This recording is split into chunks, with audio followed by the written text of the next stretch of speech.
Dear viewers, you are warmly welcome in this lecture. Kindly subscribe this channel and also press the bell icon below so that you could be notified about any new video from Biology Guardian. Thank you.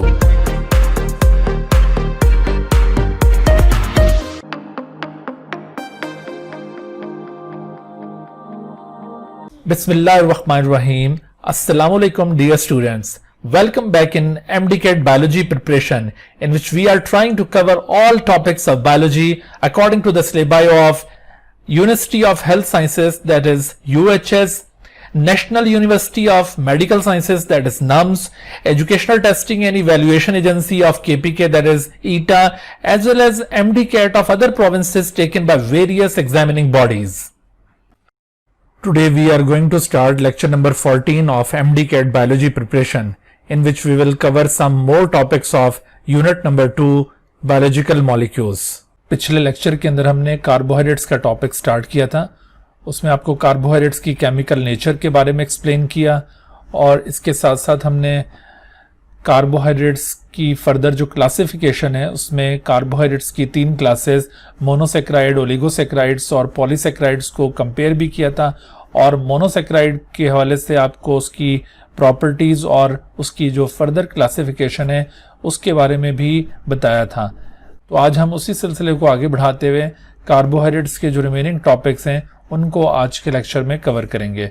तो आज के lecture के जो हमारे learning objectives हैं, जिन topics को हमने आज के लेक्चर में कवर करना है, उनमें केमिकल स्ट्रक्चर ऑफ मोनोसेक्राइड के बारे में बात करेंगे.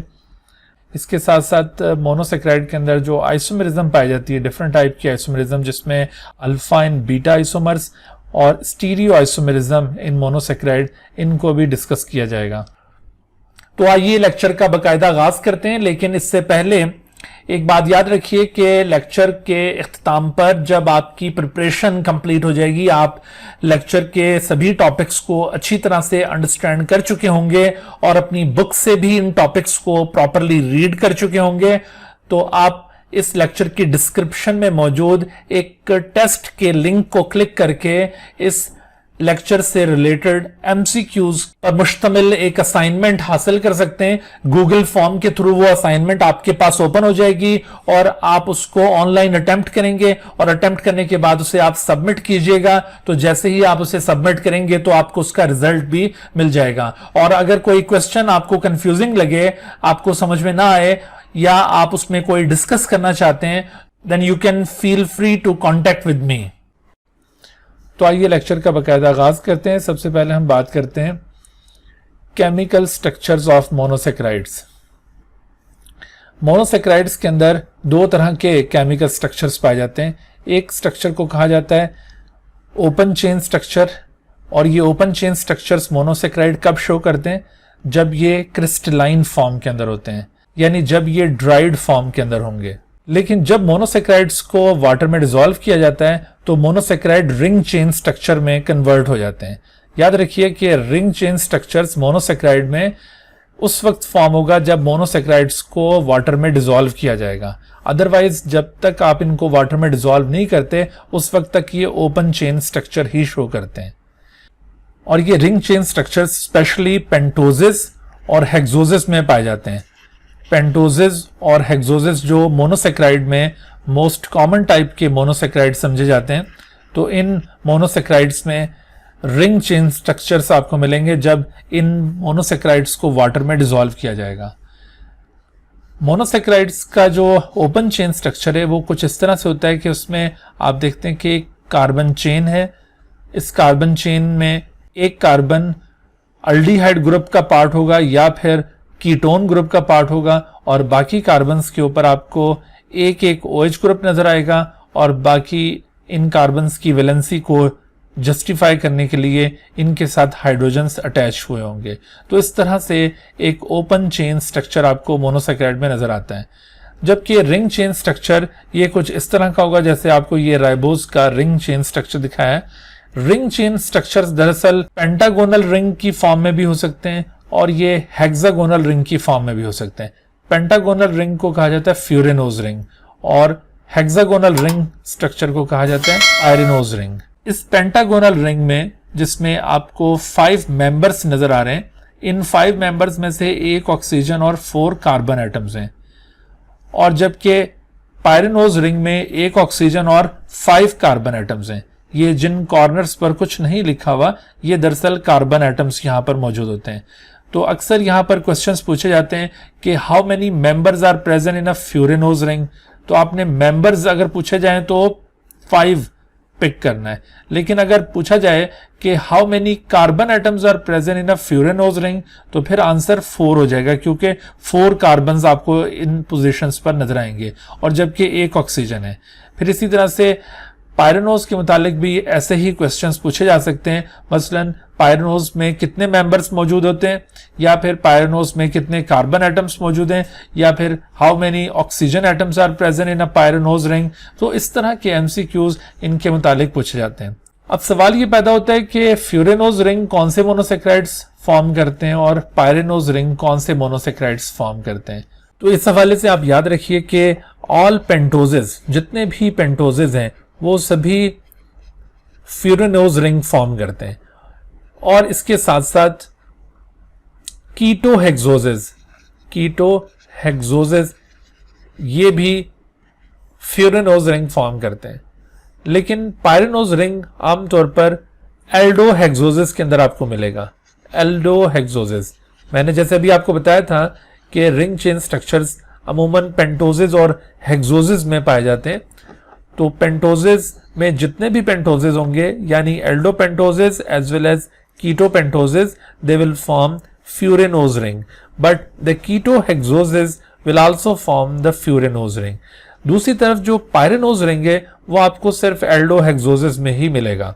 अगरचे कुछ स्पेशल सर्कमस्टांसेस में इसमें आपको कुछ डेविएशन भी नजर आ सकती है, लेकिन जनरली इसी तरह से होगा। अब आपने जितने पेंटोजेस पढ़े हैं, जैसे राइबोज है या डीऑक्सी राइबोज है, उनके मुतालिक अगर आपसे सवाल होता है कि वो कौन से टाइप का रिंग स्ट्रक्चर फॉर्म करते हैं, तो आपका आंसर फ्यूरेनोज रिंग होना चाहिए।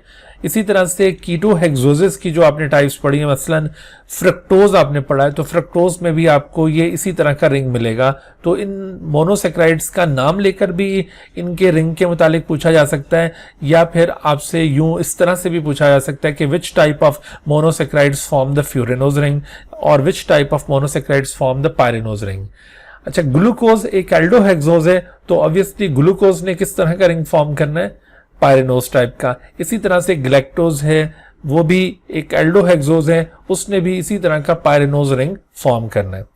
अब ये पायरेनोज रिंग या फ्यूरेनोज रिंग बनते किस तरह से हैं? अभी मैंने जैसे आपको बताया था कि जब आप मोनोसेक्राइड्स को वाटर में डिसॉल्व करेंगे तो तब ये रिंग में कन्वर्ट होंगे। तो आइए देखते हैं कि एक रिंग स्ट्रक्चर किस तरह से फॉर्म हो सकता है। ये देखिए आपके सामने इस वक्त राइबोज का ओपन चेन स्ट्रक्चर नजर आ रहा है। तो इस राइबोज के ओपन चेन स्ट्रक्चर में अगर हम इसके कार्बन्स की नंबरिंग करें तो जिस जगह पर इसका अल्डिहाइड ग्रुप है ये इसका कार्बन नंबर 1 होगा। याद रखिए कि हमने जो अल्डिहाइड ग्रुप का कार्बन है उसको नंबरिंग में इंक्लूड करना है, उसको हमने नंबरिंग से एक्सक्लूड नहीं करना, उसको भी नंबरिंग के अंदर शामिल रखा जाएगा और वहीं से नंबरिंग स्टार्ट की जाएगी।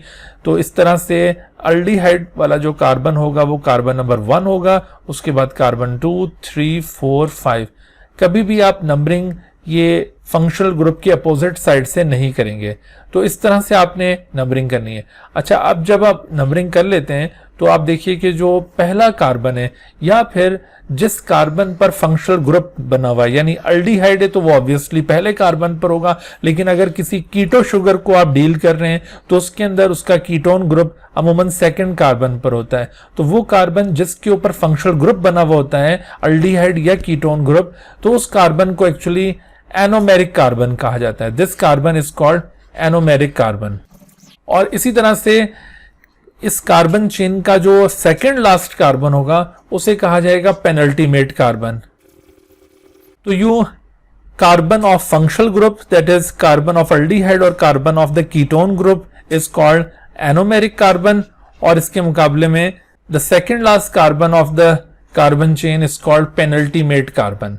तो इन दोनों टर्म्स को आप याद रखिए। अब देखिए, जब हम इसको वाटर में डिसॉल्व करते हैं ना, इस मोनोसेक्राइड को जो कि ओपन चेन स्ट्रक्चर में आपको नजर आ रहा है, जब आप इसको वाटर में डिसॉल्व करेंगे तो ऐसी सूरत में पेनल्टीमेट कार्बन और एनोमेरिक कार्बन के दरमियान इंटरेक्शन होता है और इस इंटरेक्शन के रिजल्ट में आप ये देख रहे हैं कि जो एनोमेरिक कार्बन का ऑक्सीजन है वो अपना एक बॉन्ड यहां से लूज कर देगा और अपना वो एक बॉन्ड लूज करने के बाद से फॉर्म कर लेगा पेनल्टीमेट कार्बन के साथ, और जबकि पेनल्टीमेट कार्बन से जो OH ग्रुप आपको नजर आ रहा है ये OH ग्रुप ऊपर शिफ्ट हो जाएगा एनोमेरिक कार्बन के ऊपर।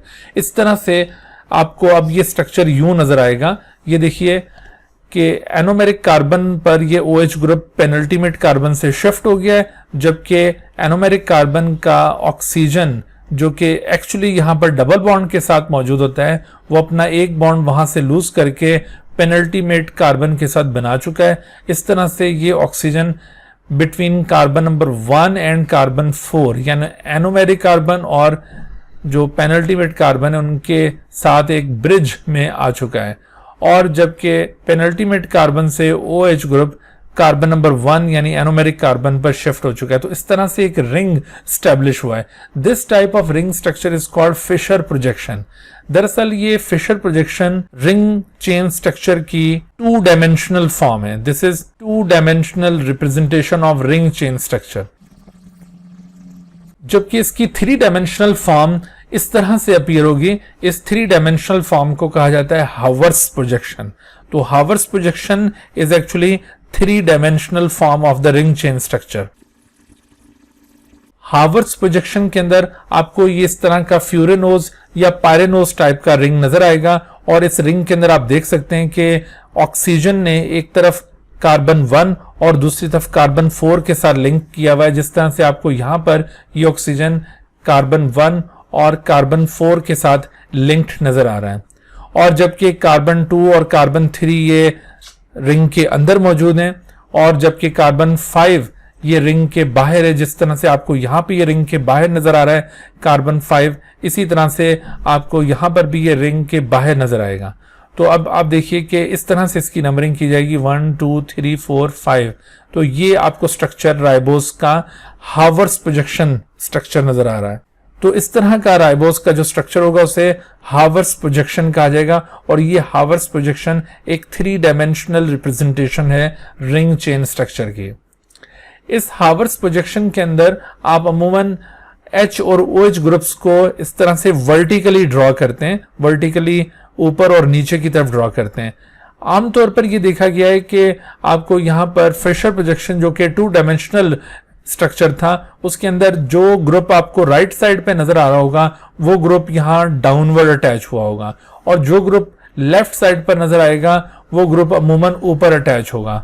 लेकिन ये कोई ऐसा हार्ड एंड फास्ट रूल नहीं है, जनरली ऐसा ही ऑब्जर्व किया गया है, लेकिन इसमें सम टाइम डेविएशन भी नजर आती है।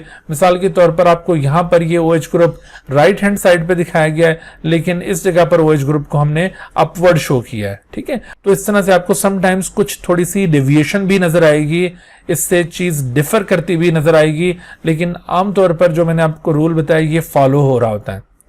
अच्छा, इस तरह भी क्वेश्चंस यहां पर पूछे जाते हैं, जैसे आपको इस वक्त ये राइबोस का स्ट्रक्चर बना के दिखाया है, तो समटाइम ये नंबरिंग का पैटर्न चेंज करके ये 5 की जगह पर 1 और फिर उसके बाद इधर 2 और ये 3 और 4 और ये 5 इस तरह से करके आपसे पूछा जा सकता है कि क्या ये राइबोस का करेक्ट स्ट्रक्चर है या वो जो पहले यहाँ पे बना हुआ था वो करेक्ट स्ट्रक्चर है, या फिर इसके मुकाबले में नंबरिंग थोड़ी सी और डिफरेंट करके यूं पूछी जा सकती है।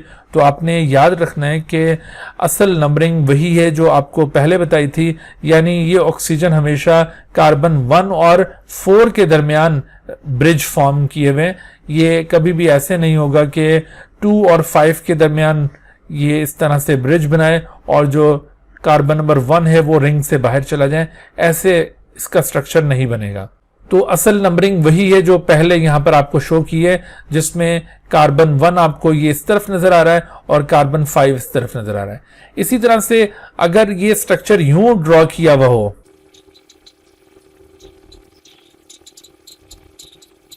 तो इस रिंग के अंदर आपको नजर आ रहा है कि इसमें कार्बन 1 अब इस साइड पर है, this is carbon number 1, this is carbon number 2, this is carbon number 3, this is 4 और ये 5th।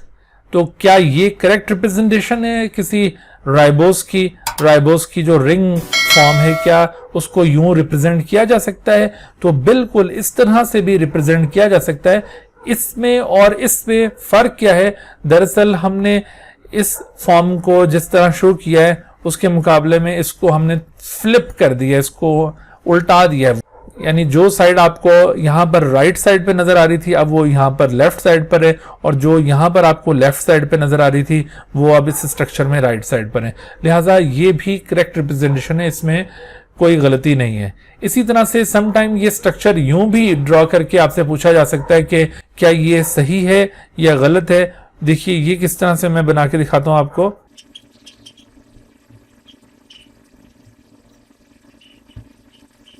देखिए इस केस में हमने इसको इन्वर्ट कर दिया है। पहले आपको ये अपराइट स्टेट में नजर आ रहा था, अब इसको हमने इन्वर्ट कर दिया है। यानी यही जो फॉर्म आपको इस वक्त अपराइट स्टेट में नजर आ रही है इसको हमने इन्वर्ट करके ड्रॉ किया है। तो क्या ये इस इन्वर्टेड पोजीशन में क्या ये स्ट्रक्चर राइबोस का रिप्रेजेंटेटिव हो सकता है या नहीं हो सकता?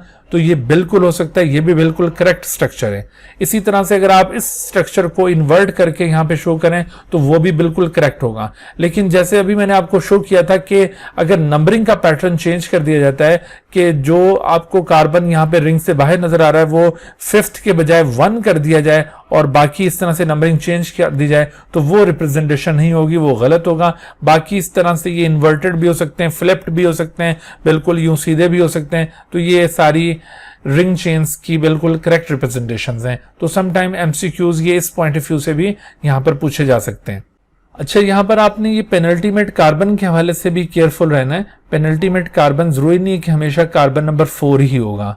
देखिए ये राइबोस तो चूंकि टोटल 5 कार्बन पर मुश्तमिल मोनोसेक्राइड है, इस वजह से इसमें second last carbon penultimate carbon कहलाता है और वो second last carbon carbon number 4 है। लेकिन अगर ग्लूकोज को आप डील कर रहे हो तो ग्लूकोज चूंकि एक हेक्सोस मॉलिक्यूल है, उसमें टोटल 6 कार्बन एटम्स हैं, तो उस मॉलिक्यूल में आपको पेनल्टीमेट कार्बन उसका कार्बन नंबर 5 मिलेगा।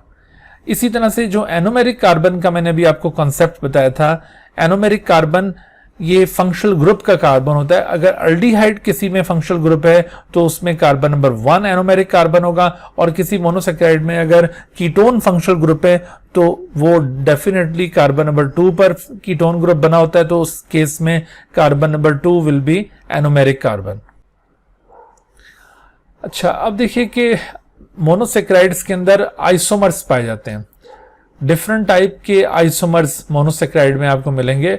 आइसोमर्स के मुतालिक आप जानते होंगे, आइसोमर्स ऐसे मॉलिक्यूल्स को कहा जाता है जिनका मॉलिक्यूलर फार्मूला तो सेम होता है लेकिन डिफरेंट स्ट्रक्चर वो रखते हैं। यानी आइसोमर्स को हम किस तरह डिफाइन कर सकते हैं कि the molecules having same molecular formula but different structure are called isomers.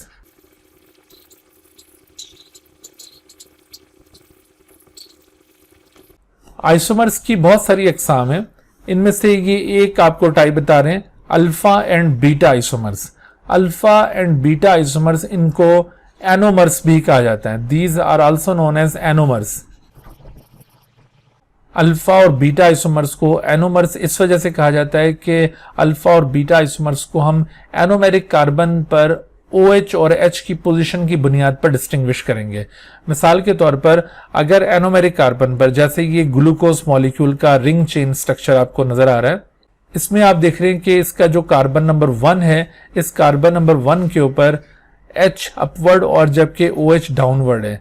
तो अगर इस कार्बन 1 पर, जो कि इसका एनोमेरिक कार्बन है, इसके ऊपर OH ग्रुप डाउनवर्ड प्रेजेंट हो, तो ऐसी सूरत में अगर OH ग्रुप डाउनवर्ड प्रेजेंट हो तो ऐसी सूरत में ऐसे मोनोसेक्राइड को आप अल्फा शुगर कहेंगे। तो ये इस वक्त अल्फा ग्लूकोज आपको दिखाई दे रहा है।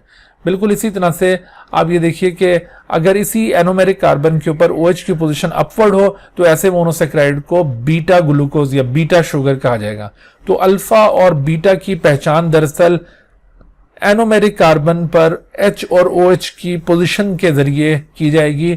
अगर ये OH ग्रुप डाउनवर्ड हो तो उसे अल्फा शुगर, और अगर ये OH ग्रुप अपवर्ड हो तो उसे बीटा शुगर कहा जाएगा।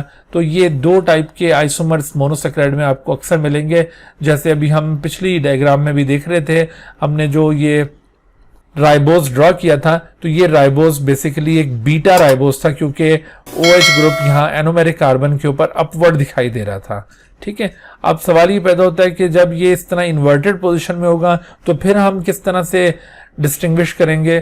तो आपने बस ये याद रखना है कि अगर OH ग्रुप ये टुवर्ड्स ऑक्सीजन है तो ये बीटा, और अगर ये इसके अपोजिट डायरेक्शन में है तो अल्फा। यानी जैसे हमने इसको इन्वर्टेड पोजीशन में ड्रॉ किया हुआ है तो OH तो डाउनवर्ड है, लेकिन इसको हम बीटा क्यों कहेंगे, क्योंकि OH ग्रुप इसकी ऑक्सीजन वाली साइड पर है। जैसे अगर ये अपराइट स्टेट में हो तो यहां पर आपको ये OH ग्रुप अपवर्ड नजर आ रहा है, टुवर्ड्स ऑक्सीजन नजर आ रहा है, तो इसी वजह से हम इसको बीटा शुगर कह रहे हैं या बीटा राइबोज कह रहे हैं। इसी तरह से आप देखिए इस केस में भी ये OH ग्रुप आपको टुवर्ड्स ऑक्सीजन नजर आ रहा है, तो इसको भी इस लिहाज से बीटा शुगर कहा जाएगा। और अगर ये OH ग्रुप इसके अपोजिट डायरेक्शन में होता तो फिर ये अल्फा शुगर होती। अच्छा, उसके बाद एक और टाइप की आइसोमेरिज्म मोनोसेक्राइड में देखते हैं, इसे कहते हैं स्टीरियो आइसोमेरिज्म इन मोनोसेक्राइड। ये टॉपिक आपने खासतौर पर जब नम्स के लिए प्रिपेयर करना है तो तब आपने इस टॉपिक को अच्छी तरह से प्रिपेयर करना है, क्योंकि UHS का test mostly Punjab text book board की बुक में से होता है और उसके अंदर ये टॉपिक इंक्लूडेड नहीं है। तो इस वजह से UHS में इस टॉपिक से क्वेश्चन आने का चांस कम है, लेकिन नम्स का test mostly National Book Foundation की बुक से लिया जाता है। तो इस वजह से आपको इस टॉपिक को नम्स के पॉइंट ऑफ व्यू से बहुत अच्छी तरह से कवर करना है। तो आइए देखते हैं कि स्टीरियो आइसोमेरिज्म से क्या मुराद है। स्टीरियो आइसोमर्स को आप इस तरह से डिफाइन कर सकते हैं कि those isomers in which H and OH groups are arranged in different pattern to the asymmetric carbon atoms are called stereo isomers. अब देखो स्टीरियो आइसोमर्स क्या होते हैं, इनको समझने के लिए हमें दरअसल एसिमेट्रिक कार्बन एटम्स का कॉन्सेप्ट देखना होगा कि एसिमेट्रिक कार्बन एटम्स किसे कहा जाता है, और उन एसिमेट्रिक कार्बन एटम्स के ऊपर जब H और OH groups different arrangement show करेंगे तो उससे डिफरेंट टाइप के स्टीरियो आइसोमर्स फॉर्म होंगे। देखिए एसिमेट्रिक कार्बन एटम्स को आप यूं डिफाइन करेंगे कि an asymmetric carbon atom is that which makes bonds with 4 different atoms around it. देखिए एसिमेट्रिक कार्बन एटम एक ऐसा कार्बन एटम है जिसके चारों तरफ डिफरेंट ग्रुप्स ऑक्यूपाइड हों। मिसाल के तौर पर किसी एक साइड पर यूं हाइड्रोजन मौजूद है। ग्रुप से यहां पर यह मतलब नहीं कि कोई कॉम्प्लेक्स फंक्शनल ग्रुप ही यहां पर मौजूद हो, एक सिंगल हाइड्रोजन एटम भी एक ग्रुप के तौर पर एक्ट कर सकता है। तो इस तरह से एक साइड इसकी हाइड्रोजन के जरिए ऑक्यूपाइड है, एक साइड पर इस तरह से OH ग्रुप मौजूद है, एक साइड पर सपोज किया मिथाइल ग्रुप मौजूद है, और इसी तरह से इसकी एक साइड किसी और लॉन्गर ग्रुप से ऑक्यूपाइड है। मिसाल के तौर पर जैसे ये CH2 और CH3, ये एक इथाइल ग्रुप है जो इसकी चौथी साइड पर मौजूद है। तो इस तरह से आप देखिए कि इस कार्बन एटम के चारों तरफ अगर ये डिफरेंट ग्रुप्स ऑक्यूपाई हो जाएं तो इस कार्बन एटम को आप एसिमेट्रिक कार्बन एटम कहेंगे। जैसे आप ये ग्लूकोज में आप देख रहे हैं, इसका जो कार्बन 1 है, इस कार्बन 1 के राइट साइड पर हाइड्रोजन मौजूद है, लेफ्ट साइड पर ऑक्सीजन डबल बॉन्ड के साथ मौजूद है, इसकी डाउन साइड ऑक्यूपाइड है इस पूरे ग्रुप से, और जबकि इसकी अपर साइड पर कुछ भी मौजूद नहीं है। लिहाजा क्या आप इस कार्बन 1 को एसिमेट्रिक कह सकते हैं?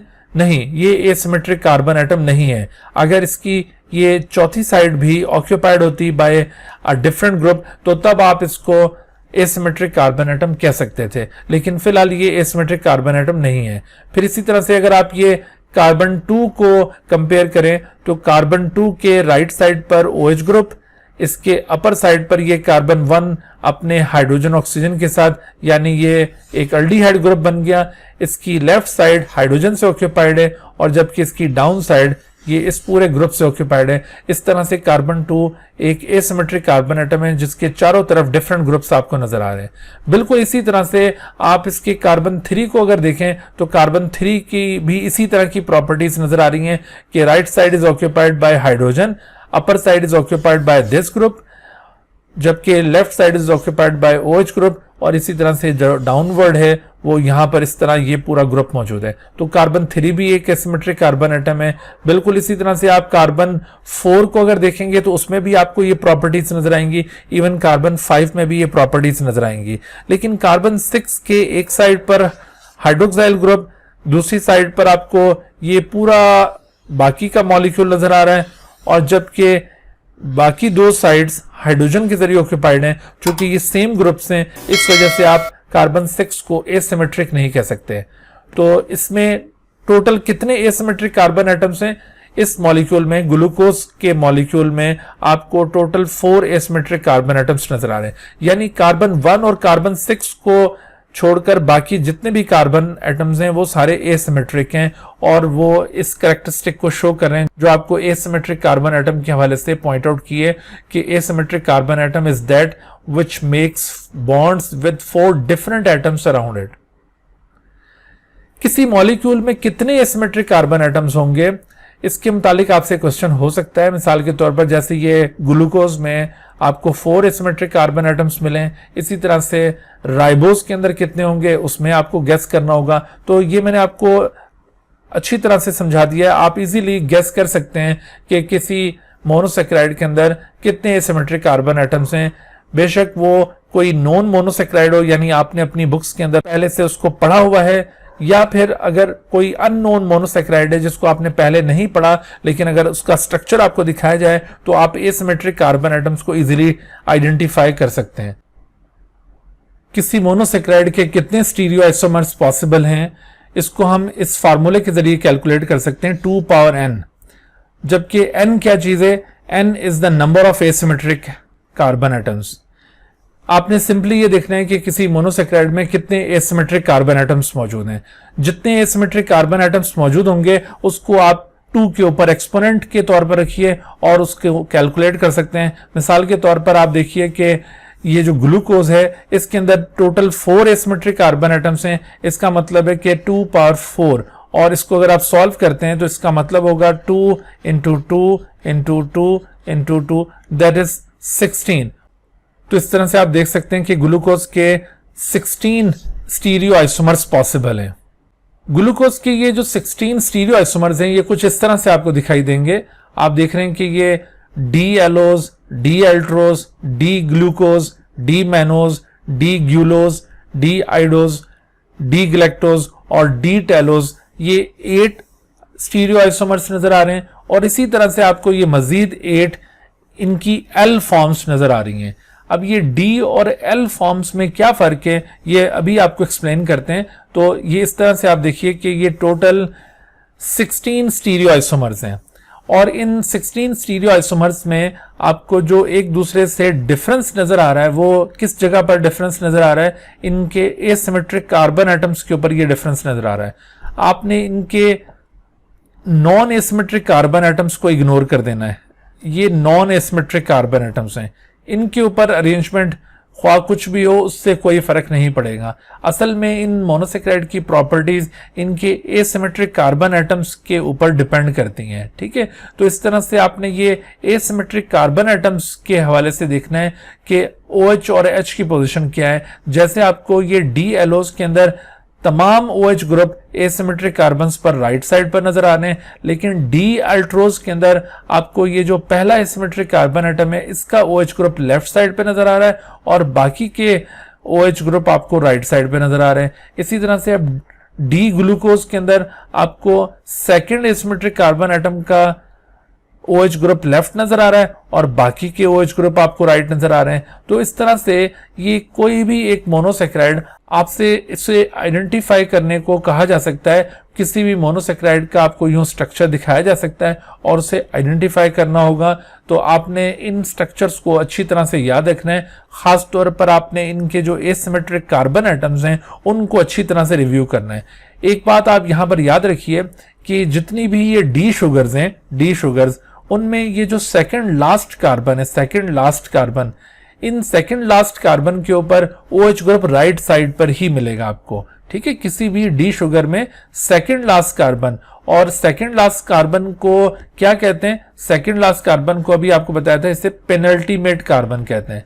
तो ये जो पेनल्टीमेट कार्बन होता है, पेनल्टीमेट कार्बन, इस कार्बन के ऊपर OH ग्रुप अगर ये राइट साइड पर मौजूद है तो ये डी शुगर है, और अगर ये इसी पेनल्टीमेट कार्बन पर OH ग्रुप लेफ्ट साइड पर मौजूद है तो इसे आप एल शुगर कहेंगे। ठीक है, तो आपने जब इनको याद करना है तो आप इन पेनल्टीमेट कार्बन्स के ऊपर OH ग्रुप्स को राइट और लेफ्ट रखेंगे। मिसाल के तौर पर कोई भी जो डी शुगर है, आपको अगर ये कहा जाता है कि which of the following is D sugar, तो अगर बाकी सारी ये इस तरह से एल शुगर्स दी हुई हैं, आपने सिर्फ सेकंड लास्ट कार्बन के ऊपर फोकस करना है। अगर सेकंड लास्ट कार्बन पर आपको OH ग्रुप लेफ्ट नजर आ रहा है तो वो सभी एल शुगर्स होंगी, और जिसके सेकंड लास्ट कार्बन पर OH राइट साइड पर मौजूद होगा वो डी शुगर होगी। तो जब आप इनको याद कर रहे होंगे तो आपने इस पॉइंट को जरूर जहन में रखना है कि सेकंड लास्ट कार्बन पर OH ग्रुप की पोजीशन राइट साइड पर है, तो ये डी शुगर्स हैं। और बाकी अब आपने इन 3 एसिमेट्रिक कार्बन्स के ऊपर नोट डाउन करना है कि OH की पोजीशन क्या है। अब देखिए ये फर्स्ट, सेकंड, थर्ड, अगर ये राइट साइड पर OH हैं तो डी एलोज, अगर ये फर्स्ट वन लेफ्ट है और बाकी दोनों राइट हैं तो ये डी एल्ट्रोज। आपने इसको फिलहाल इग्नोर कर देना क्योंकि ये अंडरस्टूड है कि जिस डी शुगर में भी आप देखेंगे ये राइट साइड पर ही मिलेगा आपको, लेकिन बाकी जो कार्बन्स हैं उनके ऊपर आपको फोकस करना है, उनको आपने ज्यादा जहनशीन करने की कोशिश करनी है। आप देखिए ग्लूकोज के अंदर जो सेकंड एसिमेट्रिक कार्बन है उसका OH ग्रुप लेफ्ट साइड पर है। ओवरऑल इस कार्बन का नंबर क्या है? इसका नंबर 3 है, लेकिन अगर एसिमेट्रिक कार्बन एटम्स में इसको काउंट किया जाए तो this would be the second asymmetric carbon. इसी तरह से ये फर्स्ट और सेकंड के ऊपर OH ग्रुप लेफ्ट है, यहां पर आपको सिर्फ थर्ड एसिमेट्रिक कार्बन का OH ग्रुप लेफ्ट नजर आ रहा है, यहां पर फर्स्ट और थर्ड का नजर आ रहा है, यहां पर इसी तरह से आपको 2 और थर्ड एसिमेट्रिक कार्बन का OH ग्रुप लेफ्ट नजर आ रहा है, और यहां पर ये फर्स्ट, सेकंड और थर्ड का OH ग्रुप लेफ्ट नजर आ रहा है। तो इस तरह आप इनको याद करें तो आपको ये बासानी याद हो जाएंगे। अदरवाइज अगर आप ये इनको रटा मारने की कोशिश करेंगे तो ये सारे आपस में मिक्स हो जाएंगे। आपने बस ये टेक्निकली इनको याद करने की कोशिश करना है कि पेनल्टीमेट कार्बन को आपने अंडरस्टूड कर लेना है कि इसमें OH ग्रुप राइट साइड पर ही होगा, और एल शुगर्स में इस पेनल्टीमेट कार्बन पर OH ग्रुप लेफ्ट साइड पर ही होगा, लेकिन बाकी के जो एसिमेट्रिक कार्बन एटम्स हैं उनके ऊपर OH की पोजीशन क्या है उसके हवाले से आप उसको याद रखेंगे। अच्छा, अगर आपको ये 8 फॉर्म्स याद हो जाती है ना, तो बकाया जो 8 इसकी फॉर्म्स हैं, एल फॉर्म्स, वो ऑटोमेटिकली याद हो जाएंगी। वो कैसे याद हो जाएंगी मैं भी आपको उसकी भी ट्रिक बताता हूं। देखिए, उसको याद करने का तरीका ये होगा, हम उसे याद करने के लिए स्टीरियो आइसोमर्स की फर्दर जो टाइप्स हैं उसकी तरफ जाते हैं। देखिए, स्टीरियो आइसोमर्स को 3 टाइप्स में डिफरेंशिएट किया जा सकता है। इसकी जो पहली टाइप है, first type of stereoisomer is called enantiomers. Enantiomers क्या होते हैं? Enantiomers are those stereoisomers which are non-superimposable mirror images of one another। ठीक है, those stereoisomers which are non-superimposable। non-superimposable से क्या मतलब है? non-superimposable से मतलब यह है कि वो एक दूसरे के ऊपर प्लेस नहीं हो सकते। यानी अगर आप एक चीज को दूसरे के ऊपर रखें तो ऊपर वाली चीज नीचे वाली चीज को बिल्कुल अगर छुपा दे, कवर कर दे, तो उसको हम कहेंगे सुपर इम्पोजेबल। मिसाल के तौर पर अगर आप अपना हाथ नीचे रखते हैं, अपनी हथेली को नीचे की तरफ रख के उसको हाथ को नीचे रखते हैं, तो उसके बाद फिर अगर आप अपना दूसरा हाथ भी उसी डायरेक्शन में उसके ऊपर प्लेस करते हैं, तो क्या आपका ये ऊपर वाला हाथ नीचे वाले हाथ को बिल्कुल छुपा देगा? नहीं, ऐसा नहीं होगा। ये उसको बिल्कुल कवर नहीं कर पाएगा, क्योंकि आपका जो राइट हैंड है उसका थंब आपकी लेफ्ट साइड पर है, और इसी तरह से जो आपका लेफ्ट हैंड है उसका थंब आपके राइट साइड पर मौजूद है। तो इस तरह से ये एक हाथ दूसरे हाथ के ऊपर सुपर इम्पोज नहीं कर रहा, ये नॉन सुपर इम्पोजेबल है। बिल्कुल इसी तरह से स्टीरियो आइसोमर्स के बारे में बताया गया है कि ये non superimposable mirror images होते हैं। ये एक दूसरे के मिरर इमेजेस होंगे, यानी जैसे आप अगर आईने के सामने खड़े हों, मिरर के सामने खड़े हों, तो आप अपना अगर राइट हैंड रेज करेंगे तो आपको नजर आएगा कि आपका जो इमेज है वो अपना लेफ्ट हैंड रेज कर रहा होगा। यानी मिरर इमेजेस दो ऐसी चीजें होती हैं जो एक दूसरे के इस तरह से अपोजिट होती हैं कि जैसे एक का राइट वो दूसरे का लेफ्ट होगा और एक का लेफ्ट वो दूसरे का राइट होगा। जैसे मिसाल के तौर पर आप ये देखिए, ये आपको 2 डिफरेंट स्ट्रक्चर्स दिखाएं। इनमें आप अगर गौर करें, आपने ये इनका जो नॉन एसिमेट्रिक रीजन है इसको इग्नोर कर देना है। ठीक है, ये अल्डिहाइड ग्रुप, दोनों में अल्डिहाइड ग्रुप, ये बेशक आप इसका ऑक्सीजन राइट साइड पर शो करें और हाइड्रोजन को लेफ्ट शो करें, या ऑक्सीजन को लेफ्ट रखें और हाइड्रोजन को राइट रखें, इससे कोई फर्क नहीं पड़ेगा। ठीक है, इसी तरह से ये जो लास्ट कार्बन एटम है, this is also non asymmetric carbon atom, इसके ऊपर भी इसकी जो ओरिएंटेशन है OH और H की बेशक चेंज हो जाए, इससे कोई फर्क नहीं पड़ेगा। आपने इन दोनों नॉन एसिमेट्रिक कार्बन एटम्स को इग्नोर कर देना है। बाकी रह गए ये एसिमेट्रिक कार्बन एटम्स, तो उनके ऊपर अगर आप ये गौर करें तो आपको इन दोनों मोनोसेक्राइड के एसिमेट्रिक कार्बन एटम्स के ऊपर H और OH की पोजीशंस डिफरेंट नजर आ रही हैं। देखो, इसका जो पहला एसिमेट्रिक कार्बन है उसके ऊपर आपको OH ग्रुप राइट साइड पर नजर आ रहा है, लेकिन इस मॉलिक्यूल के अंदर इसी फर्स्ट एसिमेट्रिक कार्बन एटम के ऊपर OH की पोजीशन लेफ्ट नजर आ रही है। सेकंड एसिमेट्रिक कार्बन एटम के ऊपर यहां OH लेफ्ट है तो यहां OH राइट है। थर्ड एसिमेट्रिक कार्बन एटम के ऊपर यहां OH राइट है तो इस जगह OH लेफ्ट है। और इसी तरह से आप देखिए कि जो लास्ट एसिमेट्रिक कार्बन एटम है जिसको हम पेनल्टीमेट कार्बन भी कहते हैं, ठीक है, पेनल्टीमेट कार्बन की ये डेफिनेशन भी आप याद रखिए, penultimate carbon is also known as last asymmetric carbon atom. तो आखिरी जो एसिमेट्रिक कार्बन एटम होता है दैट इज पेनल्टीमेट कार्बन, उसके ऊपर आपको OH ग्रुप की पोजीशन यहां राइट और इस केस में आपको OH की पोजीशन लेफ्ट नजर आ रही है। ठीक है, तो आपने नोट किया कि ये जो एसिमेट्रिक रीजन है उसमें ये एक दूसरे के बिल्कुल मिरर इमेजेस हैं, एक दूसरे के बिल्कुल एग्जैक्ट ये मिरर इमेजेस हैं। मैंने अभी आपको मिरर इमेज का कंसेप्ट बताया कि मिरर इमेज आपका ऐसा होगा कि आपका जो राइट हैंड है वो आपके मिरर इमेज का लेफ्ट हैंड होगा। बिल्कुल इसी तरह से आप देखिए कि इसके फर्स्ट एसिमेट्रिक कार्बन एटम के ऊपर OH ग्रुप राइट साइड पर है, लेकिन इस मॉलिक्यूल के फर्स्ट एसिमेट्रिक कार्बन एटम के ऊपर OH लेफ्ट साइड पर है। तो इस तरह से इस मॉलिक्यूल का एसिमेट्रिक रीजन इस मॉलिक्यूल के एसिमेट्रिक रीजन के साथ मिरर इमेज है, लेकिन आप ऊपर जो फंक्शनल ग्रुप देख रहे हैं उसकी वजह से ये नॉन सुपर इम्पोजेबल है, यानी ये एक दूसरे को यूं कवर नहीं कर सकते। जैसे मैंने अभी आपको हाथों की एग्जांपल दी थी, तो non superimposable mirror images of each other are called enantiomer. इस टाइप को क्या कहते हैं? इस टाइप को इनैंशियोमर कहा जाता है। तो ये स्टीरियो आइसोमर्स की एक किस्म है enantiomer. Non superimposable mirror images of each other are called enantiomer. अच्छा, इनैंशियोमर की दो टाइप्स होंगी, एक टाइप को डी इनैंशियोमर कहा जाएगा या डी आइसोमर कहा जाएगा और दूसरे को कहा जाएगा एल आइसोमर। यहां पर ये जो डी है, D stands for dexter, dextro rotatory नहीं, डेक्स्ट्रो रोटेटरी एक और प्रॉपर्टी है, वो स्मॉल डी से इंडिकेट किया जाता है। ठीक है, डेक्स्ट्रो रोटेटरी हम उसको डील नहीं कर रहे यहां पर, अगरचे वो भी कार्बोहाइड्रेट्स का ही एक फीचर होता है, लेकिन हमारे कोर्स का उसके साथ ताल्लुक नहीं है, इस वजह से हम डेक्स्ट्रो रोटेटरी की यहां पे बात नहीं कर रहे।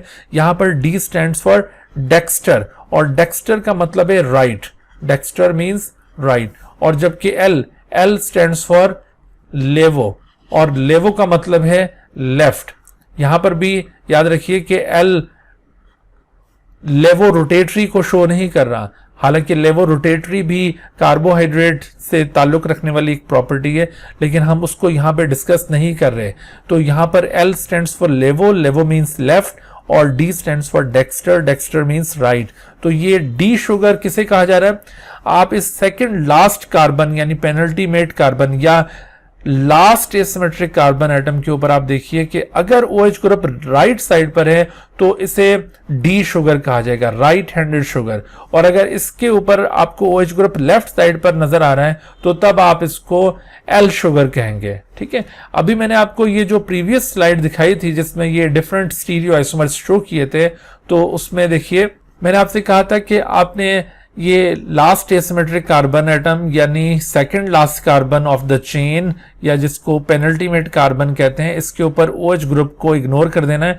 आप देखिए जितनी भी डी शुगर्स हैं उनमें सब के अंदर आपको ये OH group right hand side पर मिलेगा, लेकिन एल शुगर्स के अंदर आपको ये लेफ्ट साइड पर मिलेगा।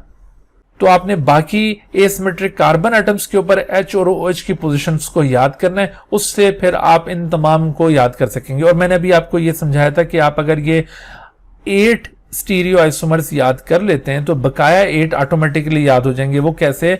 वो इस तरह से कि ये जो डी एलोज है ये दरअसल एल एलोज का मिरर इमेज है, यानी ये इनैंशियोमर है इसका। तो आप इसमें अगर गौर कीजिए, ये जो डी एलोज आपने यहाँ पे देखा है, इसमें आपको ये चारों asymmetric carbon atoms, first asymmetric carbon atom, second asymmetric, third और ये फोर्थ, चारों पर OH ग्रुप आपको राइट साइड पे मिल रहा है, और यहां पर आपको इसकी एल फॉर्म के अंदर इन चारों के ऊपर OH ग्रुप लेफ्ट साइड पर मिल रहा है। बिल्कुल इसी तरह से आप डी एल्ट्रोज में देखिए, डी एल्ट्रोज में the first asymmetric carbon atom, उसके ऊपर OH ग्रुप लेफ्ट है, इसके फर्स्ट के ऊपर राइट है, और बाकी यहां पर सेकंड, थर्ड, फोर्थ, यहां पर OH ग्रुप राइट, लेकिन यहां पे सेकंड, थर्ड, फोर्थ, यहां पे OH ग्रुप लेफ्ट। तो आपको सिर्फ ये 8 स्टीरियो आइसोमर्स याद करने। अगर आपको ये 8 स्टीरियो आइसोमर्स याद हो तो बाकी के ये जो 8 हैं वो ऑटोमेटिकली याद हो जाएंगे। ठीक है, यहां पर देखिए आपसे क्वेश्चन यूं पूछा जा सकता है, मिसाल के तौर पर आपको कोई एक मोनोसैकेराइड दिखाया जाए, आपको कहा जाए कि ये डी एल्ट्रोज है सपोज, और नीचे ऑप्शंस के अंदर कोई 4 मोनोसैकेराइड के स्ट्रक्चर्स बना के दिए हुए हों कि इनमें से कौन सा एल एल्ट्रोज है, तो आप इजीली डिस्टिंग्विश कर सकते हैं कि जो नीचे ऑप्शंस में दिए हुए मोनोसैकेराइड के स्ट्रक्चर्स हैं उनमें कौन सा एल एल्ट्रोज हो सकता है। यानी आपने डी एल्ट्रोज का मिरर इमेज एक्चुअली तलाश करना है और वो इजीली आप उसमें से गेस कर सकेंगे। तो इस तरह के क्वेश्चंस यहां से पूछे जा सकते हैं इनैंशियोमर के हवाले से, और उम्मीद है कि अब आपको यहां पर परेशानी नहीं हो रही होगी, वरना ये 16 स्टीरियो आइसोमर्स सारे अगर आपको रटा मारने पड़ जाते तो ये बहुत मुश्किल हो जाता है इनको याद रखना। तो अब आप देखिए कि ये किस कदर आसान है। आपने जस्ट ये जो 4 एसिमेट्रिक कार्बन एटम्स होते हैं इनके ऊपर गौर करना, और इनमें से भी आपने सेकंड लास्ट कार्बन को, यानी लास्ट एसिमेट्रिक कार्बन एटम यानी पेनल्टीमेट कार्बन को इग्नोर कर देना है, क्योंकि जो डी शुगर है उसमें अंडरस्टूड है कि वो राइट साइड पर ही मौजूद होगा OH ग्रुप, और जो एल शुगर उसमें ये लेफ्ट साइड पर ही मौजूद होगा। इस तरह से आप ये जो स्टीरियो आइसोमर्स की पहली टाइप थी इनैंशियोमर, उसको इजीली डिस्टिंग्विश कर सकते हैं। अब देखिए स्टीरियो आइसोमर्स की जो दूसरी टाइप है उसे कहते हैं डायस्टीरियो आइसोमर्स। डायस्टीरियो आइसोमर्स की पहचान क्या है? Diastereo isomers are those stereo isomers which have different arrangements of H and OH groups at more than one asymmetric carbon atoms। एक से ज्यादा एसिमेट्रिक कार्बन एटम्स के ऊपर अगर H और OH की पोजीशन डिफर कर रही है तो ऐसे स्टीरियो आइसोमर्स को डायस्टीरियो आइसोमर्स कहा जाएगा। मिसाल के तौर पर आप देखिए इस वक्त आपको ये जो लिस्ट नजर आ रही है डी शुगर्स की, तो इन डी शुगर्स में आप इसमें अगर गौर करें कि एक से ज्यादा कार्बन एटम्स के ऊपर, एक से ज्यादा एसिमेट्रिक कार्बन एटम, एक से ज्यादा एसिमेट्रिक कार्बन एटम्स पर डिफरेंस किस किस मोनोसैकेराइड में पाया जा रहा है। मिसाल के तौर पर आप अगर इन दोनों मोनोसैकेराइड्स को कंपेयर करें, जैसे डी एलोज और डी मैनोज, आपको यहां पर ये फर्स्ट, सेकंड, थर्ड और ये फोर्थ एसिमेट्रिक कार्बन एटम के ऊपर राइट हैंड साइड पर OH ग्रुप नजर आ रहा है, लेकिन इसमें आपको ये फर्स्ट और सेकंड का OH ग्रुप लेफ्ट नजर आ रहा है, अलबत्ता थर्ड और फोर्थ का OH ग्रुप राइट है। यानी दो कार्बन ऐसे हैं एसिमेट्रिक कार्बन, दो एसिमेट्रिक कार्बन ऐसे हैं यहां पर जिनमें आपको इन दोनों मॉलिक्यूल्स में डिफरेंस नजर आ रहा है। तो एक से ज्यादा कार्बन के ऊपर ये डिफरेंस नजर आ रहा है, इस वजह से ये एक दूसरे के डायस्टीरियो आइसोमर्स हैं। इसी तरह से आप एक और एग्जांपल देखिए, ये अगर डी एलोस को डी आइडोस के साथ कंपेयर किया जाए तो यहां पर अगेन आपको नजर आ रहा है कि ये जो फर्स्ट एसिमेट्रिक कार्बन एटम है और फिर ये जो थर्ड एसिमेट्रिक कार्बन एटम है, इन दोनों में आपको OH ग्रुप यहां लेफ्ट हैंड साइड पर नजर आ रहा है, और जबकि यहां पर फर्स्ट और ये थर्ड एसिमेट्रिक कार्बन एटम के ऊपर OH group right hand side पर नजर आ रहा है। तो इस तरह से आपको एक से ज्यादा कार्बन पर डिफरेंस अगेन नजर आ रहा है। इसका मतलब है कि ये भी एक दूसरे के डायस्टीरियो आइसोमर्स हैं। और फिर देखिए एक और एग्जांपल, डी एलोस को अगर आप डी ग्लैक्टोज के साथ कंपेयर करें तो यहां पर भी एक से ज्यादा कार्बन्स के ऊपर आपको H और OH की पोजीशन डिफरेंट नजर आ रही है। फिर इसी तरह से आप देखिए डी एलोस को अगर आप डी टेलोस के साथ कंपेयर करें तो यहां पर भी एक से ज्यादा कार्बन्स के ऊपर आपको OH और H की पोजीशन डिफरेंट नजर आ रही है। बिल्कुल इसी तरह से डी ग्यूलोज और डी टेलोज ये भी डायस्टीरियो आइसोमर्स होंगे। तो ये सभी डायस्टीरियो आइसोमर्स हैं। तो अब आपसे देखिए डायस्टीरियो आइसोमर्स के हवाले से क्वेश्चन किस तरह से पूछा जा सकता है। मिसाल के तौर पर आपको कोई एक मोनोसेक्राइड का स्ट्रक्चर दिखाया जाए और उसका नाम भी आपको इवन बता दिया जाए और नीचे ऑप्शंस के अंदर आपको मुख्तलिफ स्टीरियो आइसोमर्स दिए जाएं और पूछा जाए कि बताइए कि इस डी ग्यूलोस का डायस्टीरियो आइसोमर कौन सा है, तो वो डायस्टीरियो आइसोमर कौन सा होगा आपको यूं रटे नहीं मारने। ये जो मैंने एग्जांपल्स दिए हैं इनको रटने की हरगिज जरूरत नहीं है, आप जस्ट कॉन्सेप्ट को अंडरस्टैंड करें और फिर आपसे अगर ये पूछा जाएगा कि ये एक मोनोसेक्राइड है तो बताएं इसका डायस्टीरियो आइसोमर कौन सा होगा, तो आपने सिंपली देखना है कि जो गिवन स्ट्रक्चर्स हैं उनमें से किस स्ट्रक्चर के अंदर एक से ज्यादा कार्बन एटम्स के ऊपर आपको H और OH की पोजीशन डिफरेंट नजर आ रही है तो वही उसका डायस्टीरियो आइसोमर होगा। तो इस तरह के क्वेश्चंस यहां से पूछे जा सकते हैं आपसे। उसके बाद देखिए स्टीरियो आइसोमर्स की जो तीसरी किस्म है उसे कहते हैं एपीमर्स। एपीमर्स किस किस्म के स्टीरियो आइसोमर्स हैं? Epimers are those stereo isomers which have different arrangements of H and OH groups at only one asymmetrical carbon atom. देखिए अभी हमने डायस्टीरियो आइसोमर में जिक्र किया कि एक से ज्यादा एसिमेट्रिक कार्बन एटम के ऊपर अगर डिफरेंस पाया जाता है H और OH की पोजीशन में तो वो डायस्टीरियो आइसोमर है। लेकिन अगर एक सिंगल कार्बन एटम के ऊपर, एक सिंगल एसिमेट्रिक कार्बन एटम के ऊपर H और OH की पोजीशन डिफरेंट है तो उन्हें आप एपीमर्स कह सकते हैं। मिसाल के तौर पर आप अगेन ये लिस्ट देख रहे हैं मोनोसेक्राइड की और इसमें अगर आपसे पूछा जाए कि कौन से दो स्ट्रक्चर्स एक दूसरे के एपीमर्स हैं तो आपके सामने देखिए ये डी ग्लैक्टोज और डी टेलोज ये एक दूसरे के एपीमर्स महसूस हो रहे हैं। जैसे आपको इन दोनों मोनोसेक्राइड में फर्स्ट एसिमेट्रिक कार्बन एटम के ऊपर H और OH की पोजीशन डिफरेंट नजर आ रही है, लेकिन बाकी जो सेकंड और थर्ड एसिमेट्रिक कार्बन एटम्स हैं उनके ऊपर आपको पोजीशन डिफरेंट नजर नहीं आ रही, बिल्कुल सेम नजर आ रही है। और इवन जो फोर्थ एसिमेट्रिक कार्बन एटम है उसमें भी पोजीशन आपको सेम नजर आ रही है। सिर्फ ये एक ही कार्बन ऐसा है जहां पर इन दोनों की पोजीशन डिफरेंट है, तो इस वजह से ये एक दूसरे के एपीमर्स होंगे। इसी तरह से एपीमर्स की मजीद एग्जांपल्स आप देख सकते हैं कि D glucose is epimer of the D galactose. यहां पर आपको सिर्फ कार्बन नंबर 4 के ऊपर आपको ये डिफरेंस दिखाई देगा। यहां पर राइट हैंड साइड पर OH ग्रुप है और कार्बन 4 का OH ग्रुप यहां लेफ्ट साइड पर है। बाकी ओरिएंटेशन आपको एक जैसी दोनों में नजर आएगी। यहां पर भी आपसे इसी तरह के क्वेश्चंस पूछे जा सकते हैं जैसे मैंने अभी आपको डायस्टीरियो आइसोमर्स के केस में बताया कि आपको कोई इस तरह मोनोसेक्राइड दिखाया जा सकता है और उसका आपको नाम भी बताया जा सकता है और नीचे आपको कोई 4 ऑप्शंस दिए हुए हों, उनमें स्ट्रक्चर्स ड्रॉ किए हुए हों और आपसे पूछा जाए कि इनमें से बताइए कि कौन सा एपीमर है डी ग्लूकोज का, तो आप उनमें सिर्फ इतना ऑब्जर्व करना है कि कौन सा ऐसा स्ट्रक्चर है जिसमें सिर्फ एक सिंगल कार्बन एटम के हवाले से डिफरेंस पाया जाता है। अगर एक से ज्यादा के ऊपर डिफरेंस होगा तो फिर वो एपीमर नहीं होगा। अगर एग्जैक्टली सिर्फ एक ही कार्बन पर डिफरेंस पाया जाता है और बाकी स्ट्रक्चर सेम है तो उसे आप एपीमर कहेंगे एक दूसरे का। सो ये 3 टाइप्स होती हैं स्टीरियो आइसोमर्स की। अच्छा बच्चों, आज का ये लेक्चर हम इसी जगह पर कंक्लूड करते हैं।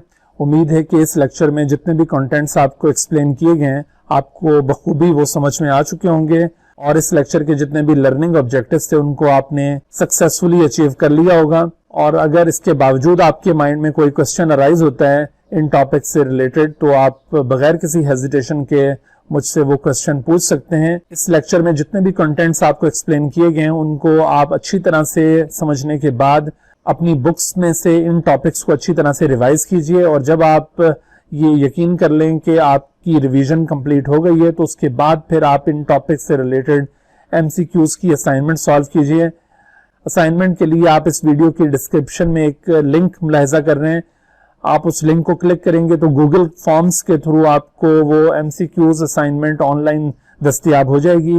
आप उसको उसी जगह पर अटेम्प्ट कीजिए और अटेम्प्ट करने के बाद जैसे ही आप उसको सबमिट करेंगे तो आपको उसका रिजल्ट भी मिल जाएगा।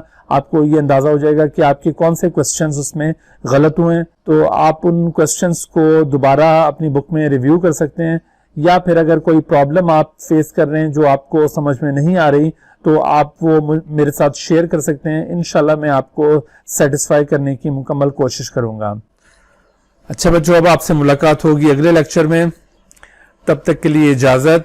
अपने घर में रहिए, महफूज रहिए और इन लेक्चर से इस्तिफादा हासिल करते रहिए। मुझे आप इजाजत दीजिए इस दुआ के साथ कि अल्लाह ताला हम सब के लिए आसानियां अता फरमाए और अपनी हिफ्ज़ व अमान में रखे। अल्लाह हाफिज।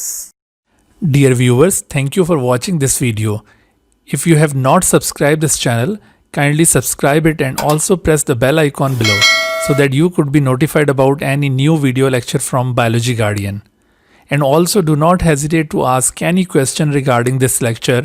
My contacts are shown on the screen. Thank you once again.